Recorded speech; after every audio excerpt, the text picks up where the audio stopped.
2/2. Uma das maiores lentes fotográficas. Essa aqui eu achei uma das mais difíceis. Ela é fácil de resolver, depois você interpreta. Entende quem é quem aí, quem está fazendo o papel de quê. Mas não é uma questão comum. A Unicerral eu tenho reparado, inclusive, durante algumas aulas que eu dou, que apesar dela ser VUNESP, e apesar de eu achar ela ainda mais fácil que a prova da Unesp, que também é feita pela banca VUNESP, ela, por exemplo, comparada com a Unifimes, ela é mais pesada, relativamente mais pesada. Ela cobra mais, tanto matemática quanto física, que são as que eu olho. Então vamos lá. Uma das maiores lentes fotográficas do mundo permite tirar fotos com um zoom de 1500 milímetros. Aqui exigia que o aluno entendesse o que é o zoom, que é algo pouco falado, tá? É algo pouco discutido, pelo menos até onde eu sei, em sala de aula. Talvez agora com uma questão assim se discuta mais. O zoom representa o que para a óptica? A gente tem na óptica o pezinho, que é a distância do objeto até o vértice. A gente tem o pezinho linha, que é a distância até o vértice do espelho, né? Ou da lente. A gente tem o pezinho linha, que é a distância da imagem formada até a lente. E a gente tem a distância focal, o Fzinho. O zoom é o quê? Né? E foi desenvolvida para coberturas fotojornalísticas de eventos esportivos. Isso até está um pouco ultrapassado, né? Porque acabaram de fazer uma lente gigantesca. É uma câmera digital, não sei se entra no que de lente aí, mas acho que sim. Que vai ser usada em... Isso faz... Na época dessa gravação eu vi essa notícia, não tem nem um mês. Vai ter uma... Já acabaram de ficar pronto uma mega lente, uma mega câmera digital que vai ser usada em observatórios espaciais, que dizem, não vi as fotos ainda, mas na reportagem que eu vi, na notícia, se diz que ela vai conseguir fotografar detalhes da Lua, tão potente, que ela é imensa, e tão potente que ela é, um zoom tão potente que você vai conseguir ver detalhes de poeira na Lua, assim, ou de rochas na Lua. Da Terra você vai conseguir ver detalhes de rochas na Lua com essa lente. Ela vai ser instalada em observatórios, espaciais, né? Observatórios espaciais, não só lunares, né? Espaciais. Tá, então acho que ela não é mais a maior lente fotográfica do mundo. Creio eu que a dessa câmera digital deve ter uma lente fotográfica maior. Mas voltando à questão, tendo sido usada pela primeira vez no Japão em 1990, já até tem um tempinho. Com ela foi possível fotografar a arquibancada do Koshien Stadium, fotografar da arquibancada do Koshien Stadium vários detalhes de um jogador que estava a 150 metros de distância.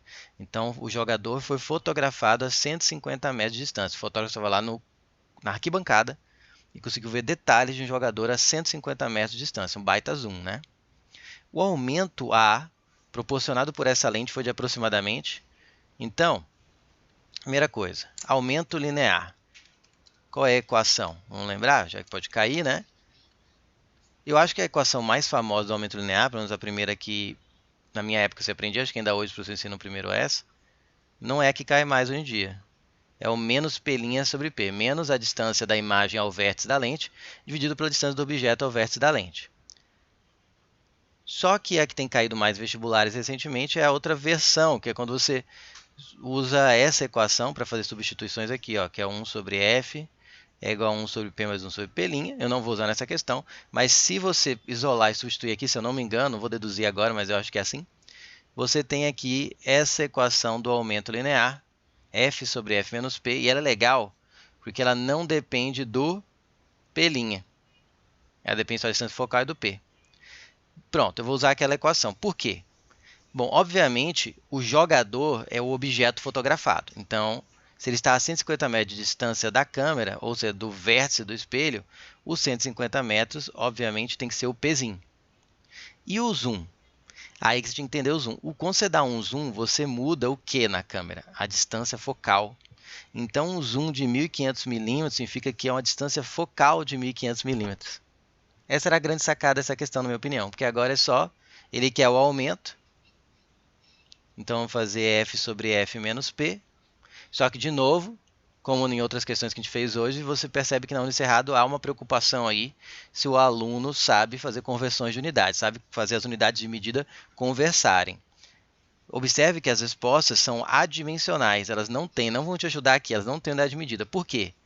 O F e o P são medidas de distância. Se você usar a mesma unidade para todas, fica uma medida de distância aqui em cima, outra aqui embaixo, e elas se anulam. A análise dimensional, se você não entende muito bem disso, vai estudando por assunto e vai destrinchando as aulas de análise dimensional. Não tem muitas, mas acho que tem o suficiente aí para você ficar muito bom. Então, o aumento linear é uma grandeza adimensional, tá? Quando você usa o quê? Todos na mesma unidade de medida. Então, aqui você pode converter para a unidade que você quiser, contanto que a distância focal e o Pzinho, que é a distância do objeto à lente, estejam na mesma unidade. Como essa aqui já está em metros, e metros é SI, e essa aqui está em milímetros, só que está um número bem grandão, eu vou converter de milímetros para metros. Lembrando que milímetros para metros... O que eu faço para converter de milímetros para... Eu podia converter essa para milímetros, tá? Fique à vontade, deixar tudo em milímetros. Vai dar o mesmo resultado, pode testar. De milímetros para metros, eu divido por 1000 ou por 10 ao cubo. Obviamente, se fosse uma questão que eu precisasse converter de metros para milímetros, eu multiplicaria por 1000. Então, vamos fazer aqui. Distância focal, 1500 milímetros, que dá 1,5 metros. De novo, distância focal, 1,5. Menos o P, que é 150. Aqui vem outra coisa que é típica da VUNESP. Como eu já disse, ela não quer que você demonstre habilidade de calculador ambulante, que você faça contas mirabolantes com alta velocidade. Ela quer que você tenha agilidade algébrica, que é diferente. É você saber quando fazer a operação, quando deixar para daqui a pouco para ver se simplifica, quando você pode fazer arredondamentos, quando não deve. Então, aqui é um caso desse de arredondamentos. Olha só. 1,5 é um valor muito pequeno, perto de 150. Se você fizer essa subtração, você pega 150, tira 1,5, dá 148,5. Como é menos 150, vai ficar menos 148,5. Aí você fala, professor, você acabou de falar que a VUNESP não quer contas complicadas. Exato, essa conta aqui ela é complicada, ela é chatinha. É. Isso, então você pensa, peraí, a banca VUNESP não vai querer fazer essa conta. Deixa eu olhar as alternativas. Todas mais redondinhas, olha só. Então vamos tentar arredondar? Vamos dizer que menos 148,5 ainda é muito próximo de menos 150, que 1,5 para 150 é algo praticamente desprezível. Vamos ver o que acontece. Se der um valor muito bizarro, a gente volta e faz a conta no braço, mas não é típico da VUNESP. Como aqui é mais, aqui é menos, eu já vou pôr um menos aqui em frente à operação de divisão.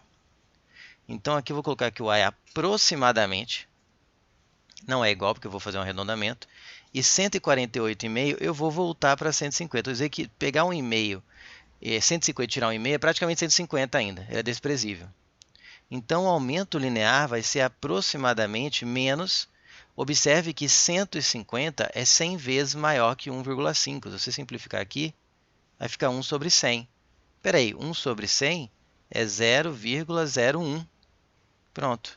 Não tem unidade de medida, como eu falei, é uma grandeza adimensional. E menos 0,01 já tem aqui. Tá? Se você fizer esse valor aqui, 148,5, em vez de dividir por 150, vai dar um valor um pouquinho maior que 0,01. Mas não a ponto de fazer virar 0,02. Para virar 0,02, eu teria que chegar aqui a 200. Ou seja, aqui teria que ser 300 para ser 1, né? Deixa eu pensar. Aqui teria que ser 2. Para ser 2 sobre 100, né? Teria que ser 2 sobre 100. Aqui teria que ser, então, um zoom de 3 metros e não de 1,5, para que chegasse a 0,2. Esse 150 aqui, para ser 0,02, para ser 0,02, 0,02 é 1 sobre 500, né, gente? Porque 1 sobre 5 é 1 sobre... Não, é 1 sobre 50, perdão. É 1 sobre 50, porque 1 sobre 5 é 0,2. 0,02 é 1 sobre 50. Então, isso aqui teria que dar 1 sobre 50. Para dar 1 sobre 50, em vez de 1 sobre 100,